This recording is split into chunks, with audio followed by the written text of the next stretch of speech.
My name is David Nitkin. I'm the president of EthicScan. It's a company that engages in research in corporate social responsibility, provides educational resources for companies and individuals and investors that want to behave responsibly, and then does consulting work for a variety of clients. The consulting work is in the area of doing the right thing corporately, whether that involves ethics codes, whether it involves environmental audits, whether it involves social audits, or whether it involves understanding major risks to the enterprise, such as climate change.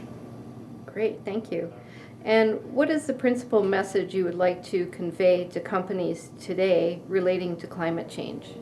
Well, today I don't have a message for those companies. At the end of 6 months' time of serious work, largely on the part of two very keen PhD students, we're hoping that we will be able to summarize in a fairly exhaustive fashion how it is that companies answer some basic questions. So now I've got nothing to report. 6 months down the road, whatever the literature says about how companies organize their understanding of climate change, how they assess the risks on alternative strategies, how they generate those different strategies, and whether or not those strategies appear to be successful in the short term, those are the kinds of research answers that we hope to provide to the business community. In addition to which, we hope to have educational resources that the academic community will be able to use in terms of teaching the future leaders of businesses and governments tomorrow. Excellent. Thank you. What do you believe are the greatest challenges or risks for companies in the next 5 to 20 years? Do you have any perception of that?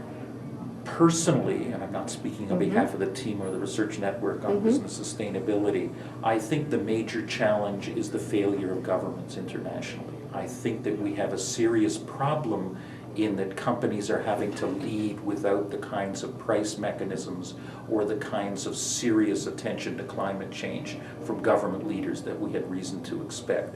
I don't think here in Canada we have had an energy strategy since C.D. Howe in terms of political commitment, and I think it's a very serious problem because we're being asked to address very serious problems which will impact Canadians probably far more than any other country, and we don't have a strategy on how to deal with this. And if that means relying upon certain entrepreneurial companies to provide leadership, that may not be enough. In the current uncertainty, environmentally and economically, we need more leadership from government. In the absence of that, the private sector will have an opportunity to be able to lead, but the question is, do we have confidence in the private sector being able to lead in ways that will result in us being a competitive economy and society? And that one is a serious and open question. That leads a little bit into the next question, which is, could you offer suggestions for opportunities for companies in the next decades as well? Well, it's pretty presumptive Yes. to do that for all companies across a great variety of sectors. All I can do is say that my students and I are going to look at all the literature, come to an assessment of which companies are succeeding and failing in terms of their adaptation, and be able to say these are the sectors which seem to have their act together in a better fashion, in a more opportunistic fashion, in a more entrepreneurial fashion, and then leave it to companies to self-select whether they want to be a leader or a follower. For some companies, the issue of leadership has never been there and probably will not be there. For others that may very well lead us into a sustainable future, there is great opportunity, and we're hoping that this systematic literature review will help understand those issues. Excellent.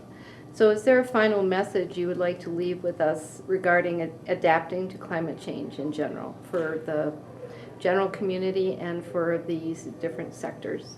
I think the general message would be what's critical is that there be a harmonious relationship between the research community, the people that are seriously studying this offline that don't have to have an answer on the CEO's desk in the next hour about a policy change, marrying that wisdom and knowledge and intent together with the corporate decision makers. If we can get a better two-way communication between the research community and the applied business community, I think we may have much more informed and meaningful adaptation strategies, understanding what works and what doesn't, understanding why we've not had certain actions, and perhaps resulting in beneficial decision-making overall that makes us a stronger and more robust and richer community.